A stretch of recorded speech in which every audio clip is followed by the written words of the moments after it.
اللہ کے رسول صلی اللہ علیہ وسلم کے پاس ایک شخص آتا ہے اور کہتا ہے کہ اللہ کے رسول صبح کھاتا ہوں تو شام کو نہیں، اور شام کو کھاتا ہوں تو صبح بھوکا، کیا کروں؟ کوئی ذریعہ بتاؤ، کوئی معاش بتاؤ، کوئی روزی روٹی بتاؤ۔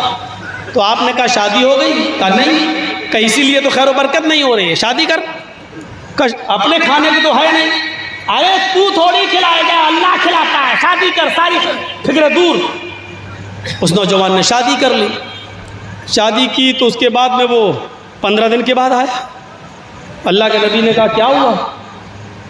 شادی کرا کے حال پوچھتے ہو؟ کہا کیوں، کیا ہوا؟ برکت نہیں ہوئی؟ کہا برکت؟ ایک ٹائم کا جو کھانا ملتا تھا اب وہ بھی وہ کھا لیتی ہے، میں دونوں ٹائم بھوکا مر رہا ہوں۔ آپ نے کہا یار شادی سے تو خیر و برکت ہوتی ہے، تمہارے یہاں شادی کے بعد بھی خیر و برکت نہیں ہو رہی، ضرور کوئی دال میں کالا۔ اچھا کل آنا، میں کام بتاؤں گا۔ وہ دوسرے دن آیا، کہتا اللہ کے رسول کوئی کام سوچا؟ کہ ہاں سوچا۔ کا کیا؟ کہا میں نے یہ سوچا ہے کہ تم ایک شادی اور کرو۔ کیا؟ آپ نے ایک شادی خیر و برکت کے نام پہ کروائی، اب آپ کریں ایک اور کرو؟ نہیں، ابھی تو ایک ٹائم کا کھانا وہ کھا لیتی ہے، پھر وہ ایک ٹائم کا 2 کھائیں گی، میں تو پھر بھی بھوکا مروں گا۔ آپ نے کہا بھائی اللہ کھلانے پلانے والا ہے، میں کہہ رہا ہوں نا تم ایک کرو، انشاءاللہ برکت ہوگی، جاؤ کرو۔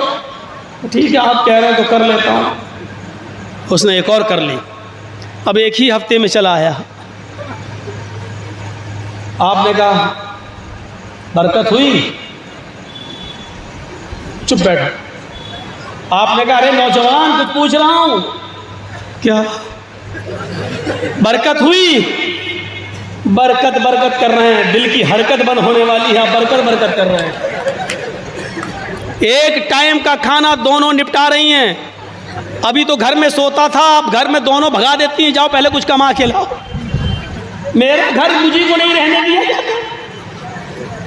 آپ نے کہا یار آج تک ایسا تو ہوا نہیں، شادی سے تو خیر و برکت کے دروازے کھلتے، تمہارے ساتھ ایسا کیوں ہو رہا ہے؟ اچھا ایسا کرو کل آنا۔ اس نے کہا کچھ کام بتاؤ تو آؤں گا، نہیں تو میں جا رہا ہوں۔ کہا نہیں میں کام بتاؤں گا۔ وہ پھر آیا دوسرے دن، کچھ کام سوچا؟ آپ نے کہا سوچ لیا۔ کہا کیا؟ کہا وہ کام میں بعد میں بتاؤں گا، اس سے پہلے میرا ایک مشورہ تو اور مان لے۔ کہا کیا؟ کہا ایک شادی اور کر۔ کہا اللہ کے رسول ہارڈ اٹیک پڑ جائے گا۔ آپ نے کہا میں چوتھی کے لیے نہیں کہوں گا، بس ایک اور کروں۔ اس نے کہا وعدہ چوتھی تو نہیں کرائیں گے آپ؟ کہا نہیں۔ کہا ٹھیک ہے مر تو ویسے بھی رہا ہوں، ایک اور کر لیتا ہوں۔ تیسری بھی کر ڈالی۔ جب تیسری شادی کی تو اب 1 مہینے کے بعد آیا۔ اللہ کے نبی نے کہا پہلی شادی کی تو 15 دن کے بعد آئے، دوسری شادی کی تو ہفتے کے بعد چلے جائے، اور تیسری کی تو 1 مہینے کے بعد۔ لگتا ہے خیر و برکت ہوئی؟ کہ ہاں اے اللہ کے رسول بڑی خیر و برکت ہو رہی ہے گھر میں۔ کہا اچھا ایسا کیا ہو گیا؟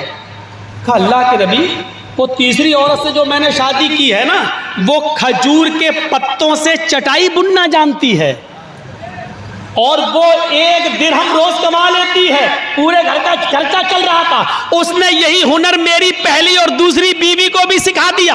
3 درہم وہ پیدا ہو رہے ہیں، 1 درہم کا خرچہ ہو رہا ہے، 2 درہم بچا رہے ہیں۔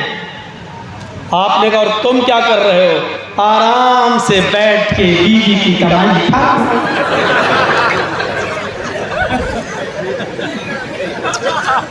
اللہ کے نبی نے کہا یہی غلط کر رہے ہو، طلاق کا کوئی پتہ نہیں، بیویاں کمانے لگی ہیں، ہو سکتا ہے کل وہ کہہ دیں نہیں چھوڑو ہمیں کچھ کماتے نہیں ہو، طلاق لے لی، پھر تم کرو گے زمین پہ آ جاؤ گے نا کہ ہاں صحیح کہہ رہے ہیں آپ، آج عقل مندی کی بہت باتیں کر رہے ہیں آپ، تو پھر میں کیا کروں؟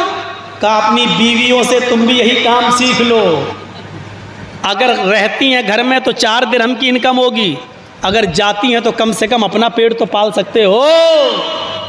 کہاں کام بھی بتایا تو 3 شادیاں کرانے کے بعد بتایا، تو اب کون ان حدیثوں پر عمل کر رہا ہے؟ دوسری سے اور برکت ہو، تیسری سے برکت ہو، اور کہیں برکت نہ ہوئی تو ہمارا ایمان تو صحابہ کی ایمان کی طرح بھی نہیں ہے۔ یہاں تو پہلی شادی بھی کرنے کے لیے ہم کیا کہتے ہیں؟ بچہ پیروں پہ کھڑا ہو جائے تب کریں گے، نوکری لگ جائے تب کریں گے۔